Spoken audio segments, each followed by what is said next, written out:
వనపర్తిలో మాజీ మంత్రి హరీష్ రావు మాట్లాడుతున్నారు. ఇప్పుడు లైవ్ చూద్దాం. అధికారులు ఏం చెప్పారు?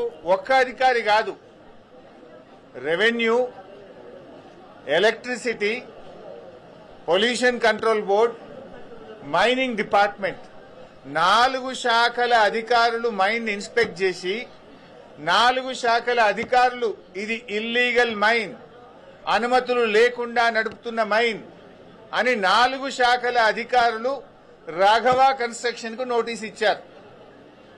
అంటే ఇప్పుడు 4 శాఖల అధికారులు చెప్పింది తప్ప, పొంగులేటి చెప్పింది తప్ప, ముఖ్యమంత్రి గారు నిండు అసెంబ్లీలో చెప్పింది తప్ప, ఈ బాంబులేటి చెప్పింది తప్ప, మైనింగ్ మంత్రి చెప్పింది తప్ప, ఈ పొగరులేటి చెప్పింది తప్ప.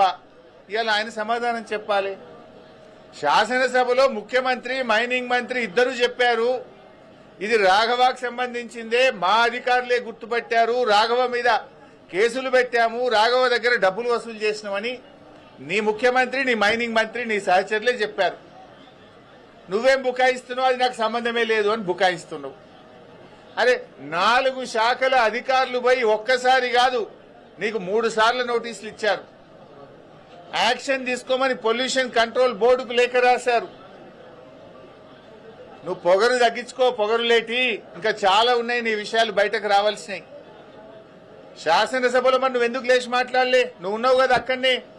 నీ ముఖ్యమంత్రి గారు లేచి ఇది ప్రతిపక్షం దొరకవట్లే, ఈ దొంగతనం మేమే దొరకబట్టినాం, ఈ దొంగతనాన్ని మేమే నోటీసులు ఇచ్చినాం, మేమే పెనాల్టీలు వేసినామని నీ ముఖ్యమంత్రి చెప్తుంటే నువ్వు పక్కనే కూర్చున్నావు కదా.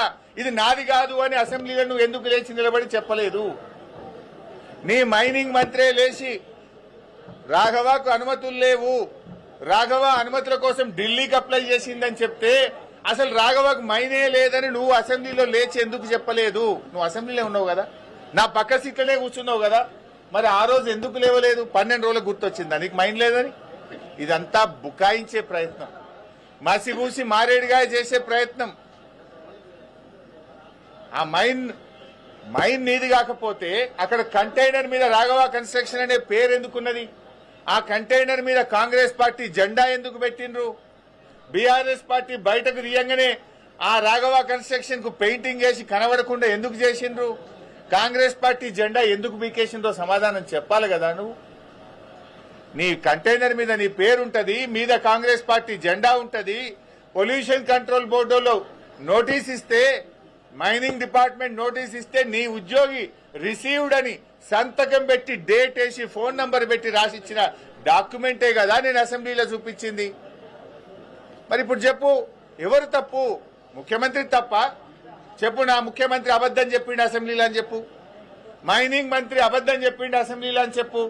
నువ్వు కూడా అసెంబ్లీలో ఉన్నావు కదా, ముఖ్యమంత్రి మాట్లాడేటప్పుడు, మైనింగ్ మంత్రి మాట్లాడేటప్పుడు నువ్వు అసెంబ్లీలో కూర్చున్నావు. నువ్వు ఎందుకు నోరు మెదపలేదు? ఎందుకు నాకు మైన్ లేదని అసెంబ్లీ సాక్షిగా చెప్పలేదు? అంటే నువ్వు బుకాయిస్తున్నావు.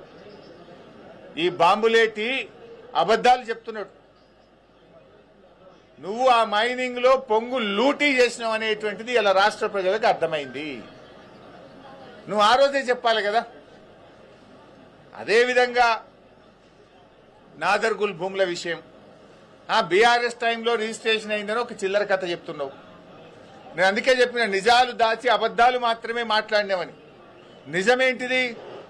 2016లో ఈ భూములను నిషేధిత భూముల జాబితాలో పెట్టింది బీఆర్ఎస్ ప్రభుత్వం. ఆనాటి ఆర్డీఓ గారు ఈ భూములు కొల్లగొట్టే ప్రయత్నం చేస్తే 2016లో 22A కింద పెట్టి నిషేధిత జాబితాలో పెట్టి ఈ భూములను కాపాడింది నాటి బీఆర్ఎస్ ప్రభుత్వం. ఆ తర్వాత ఆ కంపెనీలు హైకోర్టుకు పోతే 2022లో ప్రభుత్వం బలమైన వాదనలు వినిపించి హైకోర్టులో కూడా ఆర్డీఓ గారి నిర్ణయం సరి అయిన నిర్ణయం, ఈ భూములు సీలింగ్ భూములు అని హైకోర్టు సింగిల్ బెంచ్ లో కూడా ఉత్తర్వులు తెప్పించింది బీఆర్ఎస్ ప్రభుత్వం.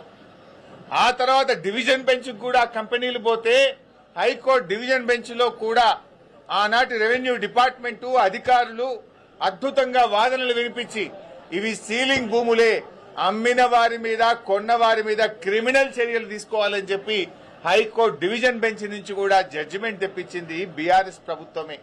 ఇవి ఎందుకు దాస్తున్నావు? ఆనాటి ఆర్డీఓ ఇవి సీలింగ్ భూములని నిషేధిత భూములా పెట్టింది బీఆర్ఎస్ ప్రభుత్వం కాదా? సింగిల్ బెంచ్ దగ్గర కోర్టులో కేసు గెలిచింది బీఆర్ఎస్ ప్రభుత్వం కాదా? డివిజన్ బెంచ్ లో ప్రభుత్వ పక్షంగా ఇవి సీలింగ్ భూములని కేసు గెలిచింది బీఆర్ఎస్ ప్రభుత్వ హయాంలో కాదా? దీనికి ఎందుకో సమాధానం చెప్పవు.